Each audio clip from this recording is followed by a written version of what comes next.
Kwa hapa nikiokota mimi, kuna mawakala wadogo wako mtaani ambayo wananunua kutoka kwetu, na wao wakishanunua kutoka kwetu wanapeleka kiwandani. Sasa ni moja kwa moja.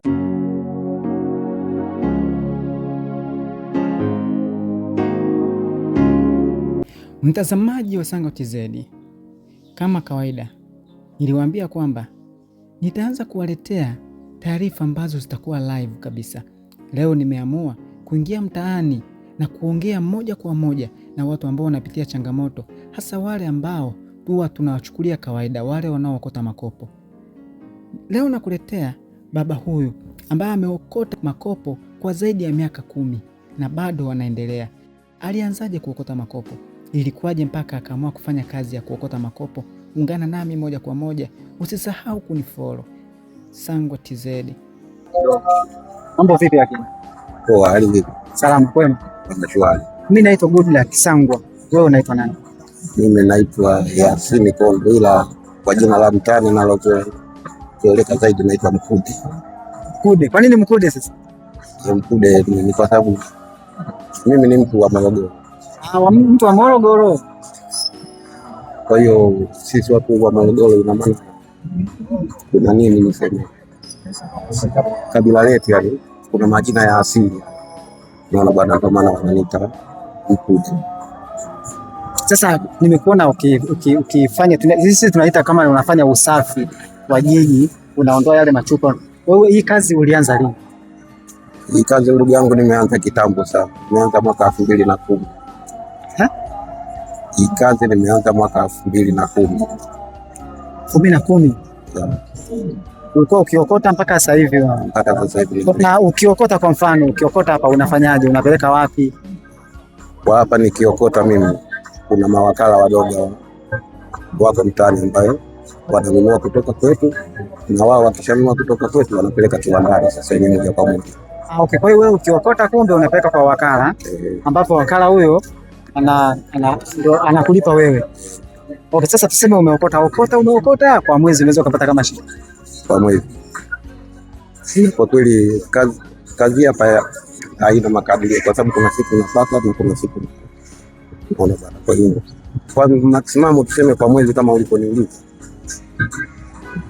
naweza nikapata kama laki na nusu. Huwa anakulipa kila unapopeleka mzigo, au anakulipa pale unapoamua labda kwa mwezi anakulipaje? Yani sisi nikifika pale mimi na ananipimia kwenye mzani. Sasa kuna bei yao walioipanga pale pale, kwa hiyo anaangalia ni kilo ngapi. Kama kilo 5 kwa 200 ananipa shilingi 1000 yangu. Yani wao wanatulipa hapo kwa unapima kwa kilo unapoka. Na sasa hii kazi, una familia? Mimi na mtoto mmoja sema hayupo hapo, yuko mkoani. Wewe unaishi na nani? Kwa hapa niko peke yangu. Peke yako? Na unaishi wapi? Mimi naishi nyuma ya KMC hapo.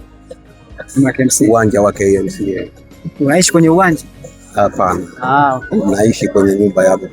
Kanipa hifadhi tu kusema. Sawa, vijana wengi wanashindwa kufanya kazi, wanaogopa kabisa kwamba hamna kazi, hamna nini. Unawashauri nini?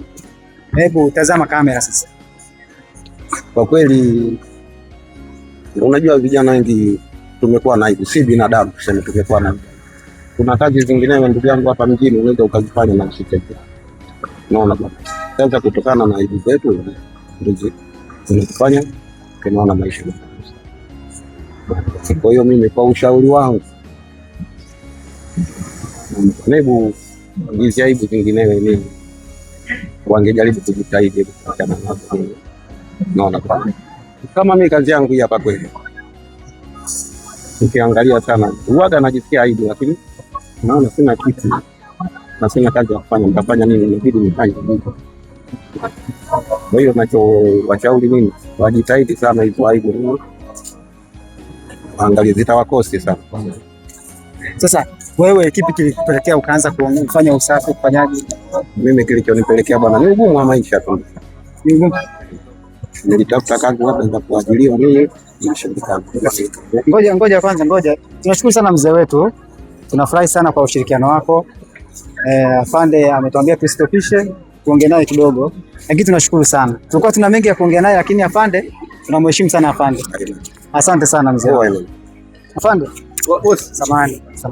Mtazamaji, kama asingekuwa afande kutustopisha, pengine ungejifunza zaidi. Na changamoto ambayo tunakutana nayo ni hii, ambao wakikuta unachukua habari huwa wanatustopisha. Huyo mtafutaji anaondoka zake, anaenda kutafuta.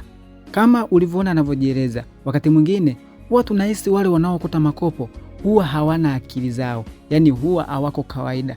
Kumbe ni watu ambao wana akili zao, lakini kutokana na ugumu wa maisha wameamua kujiajiri. Je, wewe kwa upande wako unawachukuliaje watu hawa? Huwa unawaona kwamba hawana akili timamu? Huwa unawaona kwamba ni watu ambao hawafai kwenye jamii? Au huwa unawachukulia kwamba ni watu ambao wanapambana kwa ajili ya maisha yao? Mimi niishie hapo. Usikose kutoa maoni yako, wala usikose kusubscribe kwenye channel yangu ya Sangwa TZ, lakini pia kwenye mitandao yangu yote ya kijamii usisahau kunifollow. Mimi naitwa Goodluck Cleophas Sangwa TZ.